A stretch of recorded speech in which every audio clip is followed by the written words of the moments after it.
네, 여러분 안녕하십니까? 네, 경제 역사 시사 타파의 이제 박상현 선생입니다. 오늘은 이제 번외 시간이라 가지고요. 목요일은 제가 이제 이어서 금융으로 본 세계사를 이제 얘기를 하는 거거든요. 오늘은 이제 테마가 독점 기업과 1차 세계대전에 대해서 이제 편이에요. 이제 다음 주가 예를 들어서 경제 대공황과 2차 세계대전이 아마 될 겁니다. 뭐 어쨌든 독점 기업과 1차 세계대전을 보면 이제 미국의 로펠라라는 그 알바를 하는 소년이 있었어요. 근데 얘가 이제 가난한 게 이제 살다가 20대 때 석유 사업에 이제 뛰어들어가지고 1870년대 정유회사인 스탠다드 오일을 세워요. 그 다음에 이게 이제 이놈이 줄 세워가지고 독과점으로 미국 석유 95%를 독점하거든요.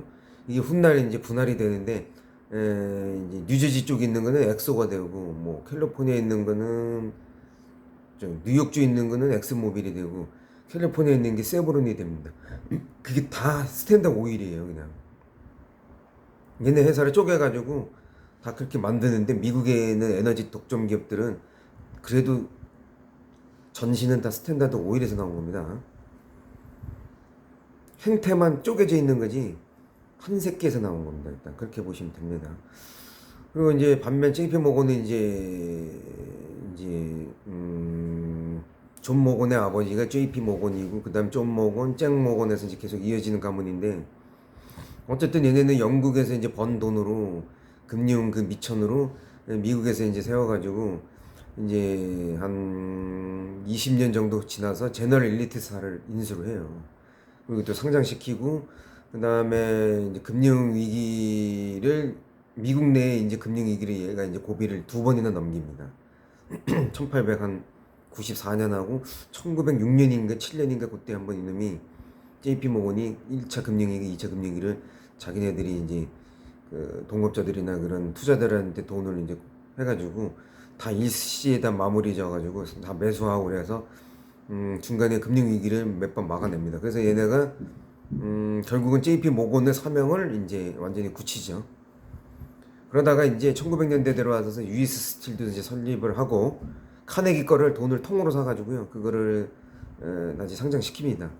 그때 이제 IPO 자금이 카네기한테 준 돈의 한 2배인가 3배 정도로 돈을 더 벌죠.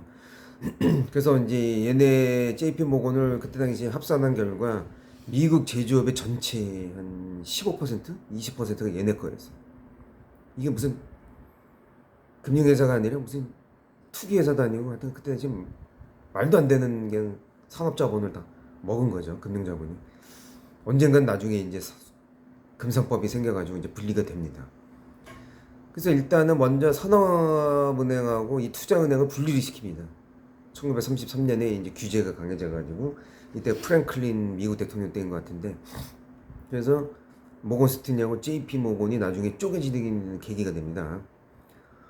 그리고 얘네가 옛날 그게 있어요. 앵글레 삭슨족 금융 전통이 있는데 이게 뭐냐면 선원이 바다에 출항해서 거기서 죽거나 뭐 하면은 신탁 책임이 있어요. 그래서 오늘날에 이제 이것 때문에 이제 독점 문제가 이제 생기는데 첫 번째 뭐였냐면 1913년 기준으로 록펠러와 JP 모건 재산이 미국의 3분의 1을 차지해요. 전체 미국의 산업의 3분의 1을 얘네가 갖게 돼요.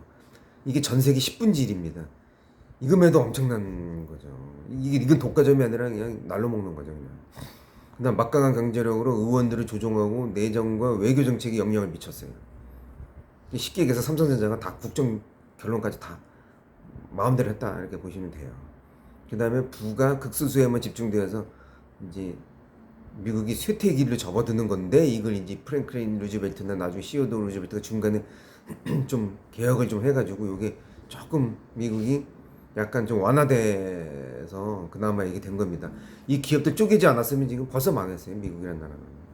이 독과점이 좋은 게 아닙니다. 이게 새로운 신생 기업이 나오지 않으면 전체 국가 경쟁력이 떨어져서 결국은 그 나라는 쇠퇴기로 가요. 즉 포르투갈, 스페인 그런 꼴이 내는 거예요.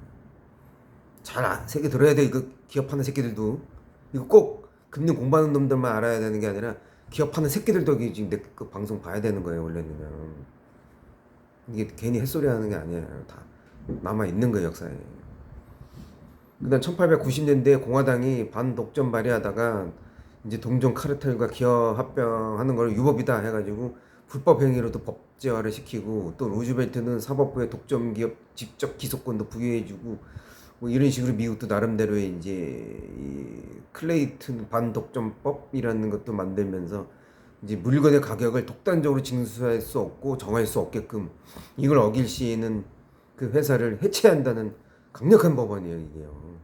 이 1920년대 10년대 옛날 법안 자세히 보면은 얼마나 이게 산업 피해를 입었으면 이런 강력한 법이 있어요. 그러니까 어쨌든 잘 찾아보십시오. 뭐 미국이 자유주의 나라라고 하지만은 강력합니다. 이 법이. 세금 안 내고 그러면은 우리나라처럼 무슨 이렇게 끌려다니고 무슨 이러지를 않아요. 이건 나라도 아닌 거예요. 이거는 뭐 세금도 제대로 못 걷는 나라가 무슨 나라입니까? 선진국, 무슨 선진국이에요. 전 그렇게 안 봅니다. 얘네 자유주의 나라, 이게 우습게 보면 안 됩니다. 얘네는 세금 안 내면 일단 리스트가 올라가고 실명 공개되고, 그다음 사업을 못 하고, 그다음에 아예 그냥 강제 기업이 그냥 묶여요. 그러니까 지금 애플하고 얘네들 다 해외에다가 지금 하고 있는 거예요. 미국에다 안 하고. 미국에서 세금 다 잘 내고 있어, 얘네들은. 아세요? 뭐 세금이나 내고 무슨 법인세를 깎아주는 거지, 세금도 제대로 못 안 내는 새끼들이 뭘 법인세 해주고, 이게 난 아니라고 봅니다. 이게 기업들을 어느 정도 이 국가가 법제화 시켜가지고 경쟁력을 이렇게 해서 변별력을 만들어야지. 아니, 애들 수능 시험 보는 것만 변별력 만들고, 이런 건 변별력 안 만들면 뭐예요? 그게 그 기업이 그 혁신이나 그게 일어나겠습니까? 잘 생각해 봐야 된다고요. 이 기업들 봐주는 게 아니야. 우리나라 법정 관리도 다 없애버려야 되는 거야. 아, 망했으면 끝나는 거지. 그 새끼를 왜 도와주냐고. 평상시에 경영을 개판으로 했으면 책임을 져야지. 안 그래요? 이건 자본주의 원리로 내가 얘기하는 거예요. 이때까지 여러 나라의 거를 봐서 지금 얘기를 다 종합해서 지금 포함해서 얘기하는 거예요. 여러분들이 이게 너무 이 나라에 있어가지고 너무 세뇌당해가지고 무슨 개나 소나 다 시하게 잘 새겨들어야 됩니다. 이거 기업하시는 분들은 오히려. 그래서 이제 이때부터 가격을 마음대로 못 정하게 했어요. 그래서 그나마 미국이 저렇게 발전을 한 겁니다. 그래서 독점기의 해체와 그나마 이민자를 계속해서 이때부터 받아들입니다. 그래서 이민자를 받아들이고 다시 이제 강대국으로 발돋움시킨 결과가 되는 거예요. 그래서 좀 분배가 돼가지고, 물론 나중에 또 이제 힘들어지지만, 이제 독일 같은 경우에는 이제 오스트리아, 북이탈리아 이 한복판에 있는 국가이면서 신성 로마 제국의 일부 100여 개의 공국들로 있었다가 그 도시 국가들을 다시 프로이센 때 이제 통일을 시킵니다. 일단 북쪽이라도. 그 다음에 이제 교육법을 초안에 통과시켜서 우수한 인적 자원을 덕분으로 이제 얘네들을 공업화시킵니다. 이게 프로이센의 정책이에요. 우수한 인재는 빨리 교육을 더 국가가 지원해줘서 이거를 레벨업을 시키는 작업을 했던 거예요. 그래서 독일이 가장 유럽에서 빨리 발전하는 나라가 되는 겁니다. 1800년대에 프로이센 중심으로 해가지고. 그래서 관세 동맹도 체결하고 철도도 빨리 개통하고, 유럽에서 제일 빨리 철로 개통합니다. 얘네가. 영국인 줄 알았죠? 아니에요. 얘네가 먼저 합니다. 그래서 근본화폐 빨리 마르크 제도를 실시하고 해가지고 프로이센을 포함한 22개 연방이 이제 이런 자유 국가가 되는 겁니다. 수립을 선포해서 독일은 이제 연방 경제의 이제 하나의 상징적인 힘이 돼요. 물론 이제 1차 대전이 이제 일어나가지고 이제 독일이 잠깐 꺾어지지만, 어쨌든 독일은 이때 당시 영국에 이어서 세계 2위의 경제 대국이 됩니다. 그래서 유럽 패권 국가로 이제 등장하게 되는 거죠.